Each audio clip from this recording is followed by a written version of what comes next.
ચલો આગળ. હવે અહીંયા 16 ની 3 ભાગ્યા 2 ઘાત છે એટલે આવું થશે 16 ની 3 ગુણ્યા 1 ભાગ્યા 2. અહીંયા 16 ની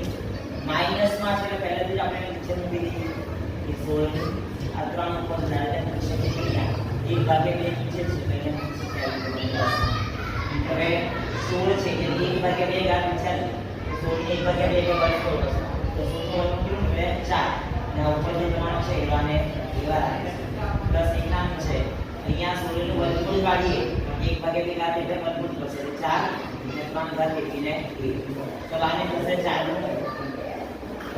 ઘાત 64 પ્લસ 1 ના 4 નો 64 અહીંયા આપણે 1 મૂકી શકીએ હવે ઉપરનું જે છે સરખો કરો 64 તો અહીંયા 64 કરી દેવાનું એટલે 64 નો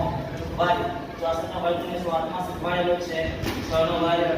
36 અને 4 નો વર્ગ 16 અને આ ત્રણે નો ગુણાકાર 624 48 અને પછી ઉમેરો આ 480 આમાં ઉમેરો 6 8 1 9 54 10 20 અને 4 એટલે આ જે આવ્યું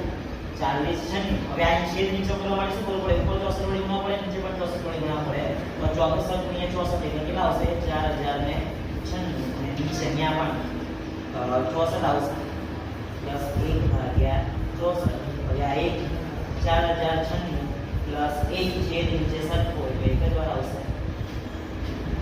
હવે આ બંનેનો સરવાળો કરી દઈએ 4057 ભાગ્યા 64 આનો ભાગાકાર તો પણ ચાલે ના પડે એવું કેવું રાખી શકો હવે અહીંયા જો -1 ની ઘાત એની પણ ઘાત એટલે ઘાતની ઘાતનો શું થાય ગુણાકાર થશે -1 ની માઈનસ ને માઈનસ પ્લસ અને 1 એટલે -1 ની 1 ઘાત એટલે -1 જ આન્સર થશે હવે આમાં 3 ની 0 ઘાત છે 3 ની 0 ઘાત એટલે કોઈ પણ સંખ્યાની 0 ઘાત એનો આન્સર 1 કહેવાશે અને અહીંયા 3 ની -1 ઘાત છે માઈનસ ઘાત હોય તો આ 1 ની નીચે જતા રહે બરાબર તો સીધી રીતે આપણે આની ગણતરી કરી દેવાની મૂકી દેવાની છે 3 ની 0 ઘાત એટલે 1 મૂકીશું આપણે પ્લસ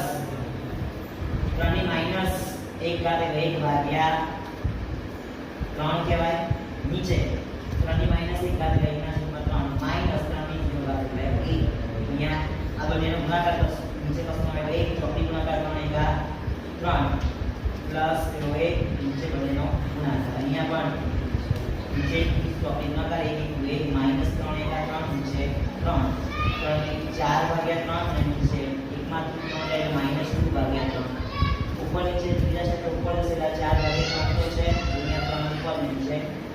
-2 4 તારી 12 નીચે 3 2 -6 એટલે -2 આનો આવશે